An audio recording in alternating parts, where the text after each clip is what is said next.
Why do I still buy silver? Why do I still buy gold? Today I want to talk about what's happening in the resource sector, specifically with gold and silver, which I view as a buying opportunity.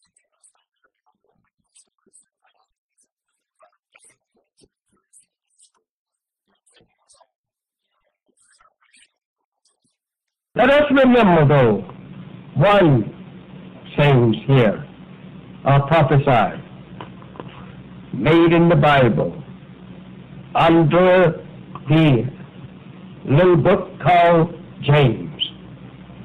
In the 5th chapter of this book is a warning and a prophesy to the rich man.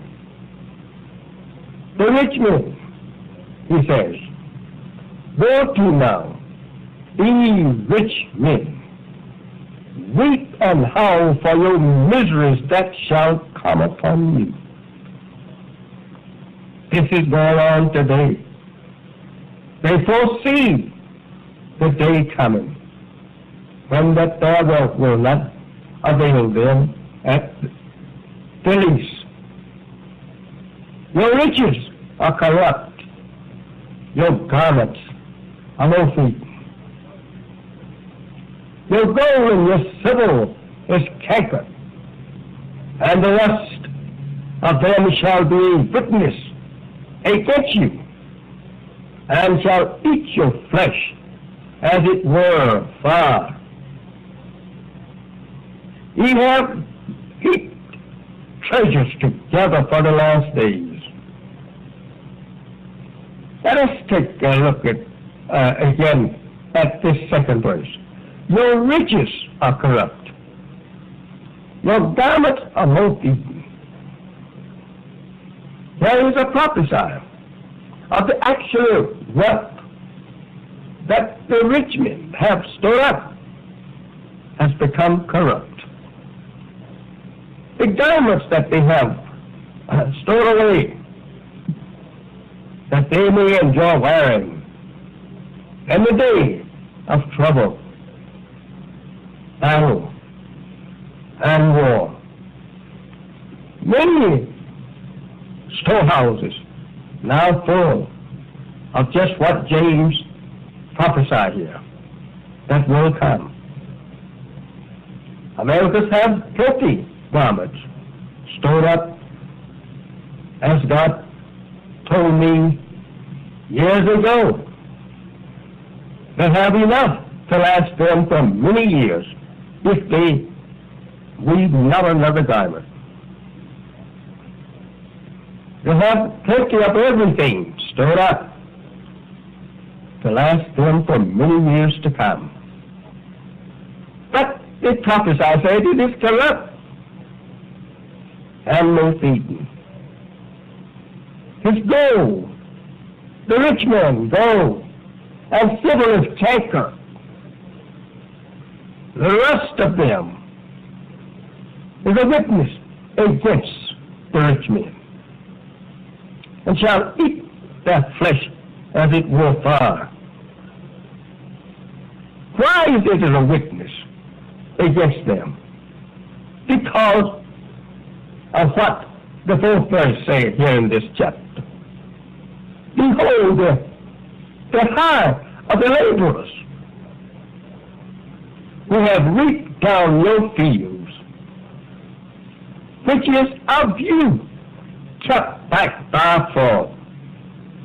Cry, this gold, this silver, lying in vaults, rusted and tinkering, not being put to exchange to use today, would not be there, rusting and tinkering.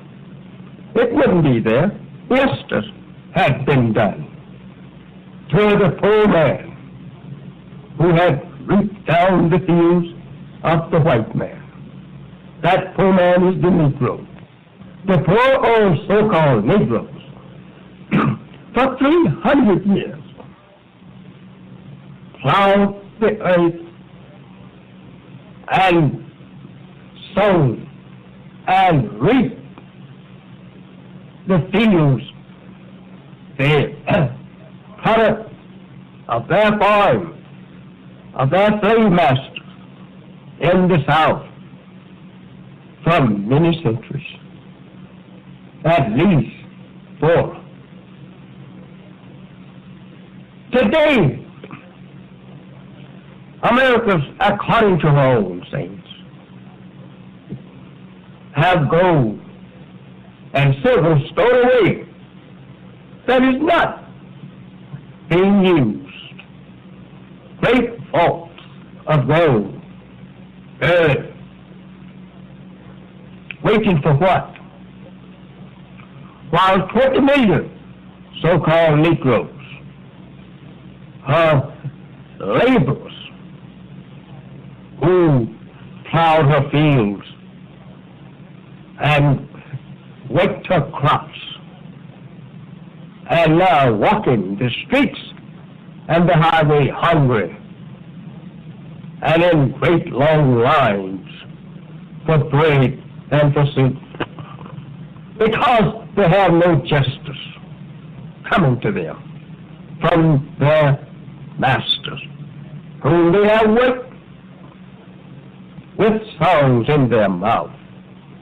They work for them, pardon me, singing, praying, happy to do so, and still singing, and feel happy to be in the country with their slave masters who have so mistreated them. So much so that they don't even seem to be conscious of the ill treatment that they are undergoing at the hands of the white man. We must remember that this chapter here actually foretells a time when the American Negro slave and his master will be in such condition.